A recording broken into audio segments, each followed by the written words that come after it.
Question 65. Shift in liberalism from negative liberalism to positive liberalism. Introduction.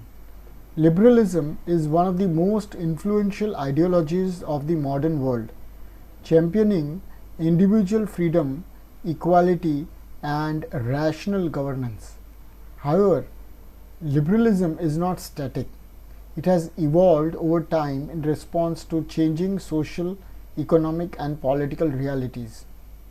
The most significant transformation within liberal thought is the shift from negative liberalism to positive liberalism, a movement from the freedom from interference model to the freedom to development model. While negative liberalism, that is the classical liberalism, emphasized limited government and individual autonomy, positive liberalism, which is the modern or welfare liberalism, emphasized the role of the state in enabling individuals to realize their potential.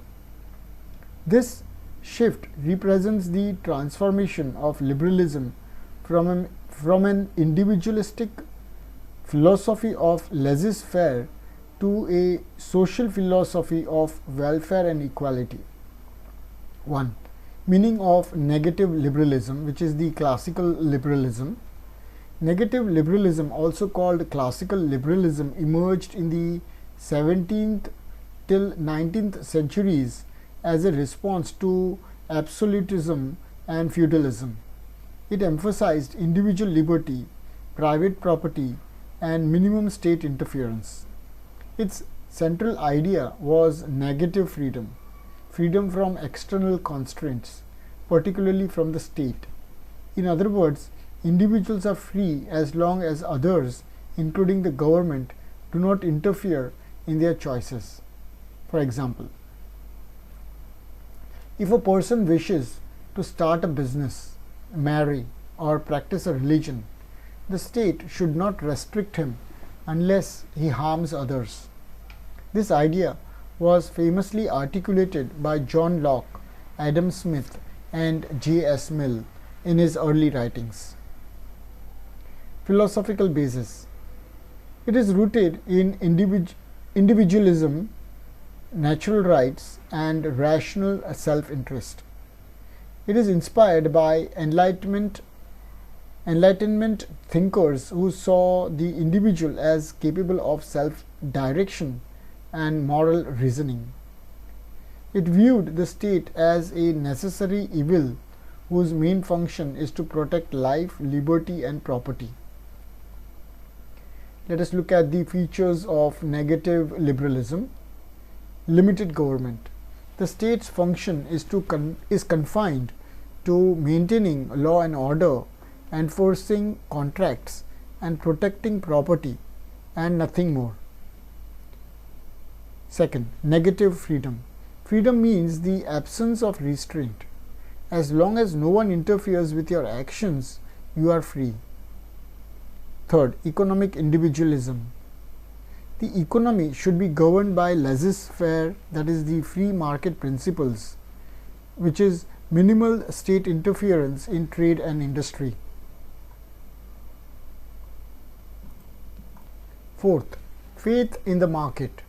Adam Smith's idea of the invisible hand suggested that individuals pursuing their own self-interest unintentionally promote social welfare. Fifth, legal and political equality. Every individual is equal before the law and should have equal civil and political rights. Sixth, protection of property. Private property was considered the foundation of liberty and progress.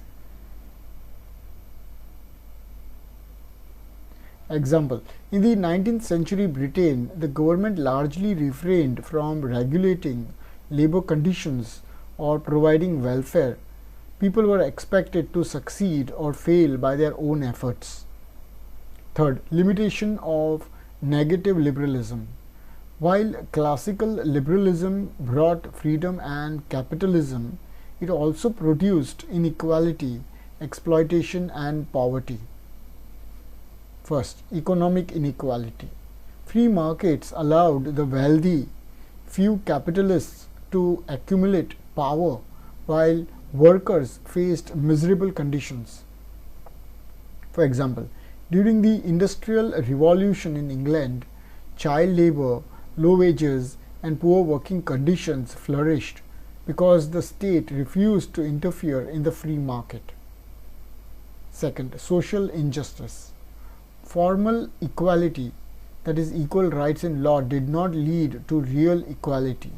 The poor lacked access to education, health, and opportunities. Third, market failure. Unregulated capitalism led to economic crises such as the Great Depression of 1929, exposing the limits of the invisible hand. Fourth, weak state responsibility. The state was indifferent to the suffering of citizens. Freedom was meaningless for those too poor or ill to exercise it. Thus, the demand grew for a redefinition of freedom, one that recognized the need for state intervention to create the actual conditions for liberty. Fourth, emergence of positive liberalism, that is, the modern liberalism. In the late 19th and the early 20th centuries, liberal thinkers like T.H. Green, L.T. Hobhouse, and John Dewey reinterpreted liberalism in light of industrial capitalism's failures. They argued that true freedom is not merely freedom from interference, but freedom to develop one's potential, what they called positive freedom. T.H. Green famously said, "Freedom is not merely the absence of restraint, but the power to do or enjoy something worth doing or enjoying." Thus, positive liberalism, also called welfare liberalism, represents a shift from individual liberty alone to liberty with social responsibility, and from minimum state to welfare state. Fifth, features of positive liberalism. First, positive freedom. Freedom is now understood as the capacity to act, not just absence of constraint. To be truly free, individuals must have access to education, health, employment, and social security. For example, a poor person may be legally free to attend school, but without financial support he cannot. The state must ensure the conditions for that freedom to be meaningful. Second, welfare state. The state must actively promote welfare and social justice, ensuring equal opportunities for all. It is no longer a night watchman, but a guardian of public well-being. For example, modern welfare policies like free education, public health care, unemployment benefits, and social housing are outcomes of positive liberalism. Third, social and economic equality. Positive liberalism recognizes that formal equality is insufficient without substantive equality. Hence, the state should remove social and economic barriers that prevent real freedom. For example, reservation policies, affirmative action, and progressive taxation aims to level the playing field. Fourth, state as an enabler, not a restrainer. The state's role is not to restrict freedom, but to create the conditions for freedom. By providing public services, regulating markets, and protecting workers, the state empowers individuals to live with dignity. Fifth, humanitarian and moral outlook. Positive liberals like Green and Hobhouse emphasized that humans are social beings, not isolated individuals. Freedom must be guided by moral responsibility and social cooperation, not mere self-interest. For example, public health measures or environmental regulations may restrict individual actions, example pollution, but they enhance the collective freedom to live in a healthy environment. Sixth, regulated capitalism. Positive liberalism does not reject capitalism but reforms it through regulation, taxation, and welfare policies to prevent exploitation and ensure fairness. Example: after the Great Depression, governments like Roosevelt's USA adopted the New Deal, combining capitalism with social security, labor laws, and economic planning. Seventh, importance of education and social development. Positive liberalism sees education as a tool of empowerment. Freedom requires the ability to think, choose, and participate, all of which depend on education. For example, the Indian Constitution's right to education under Article 21A reflects the positive liberal belief that education is essential to real freedom. Sixth, theoretical and practical shift.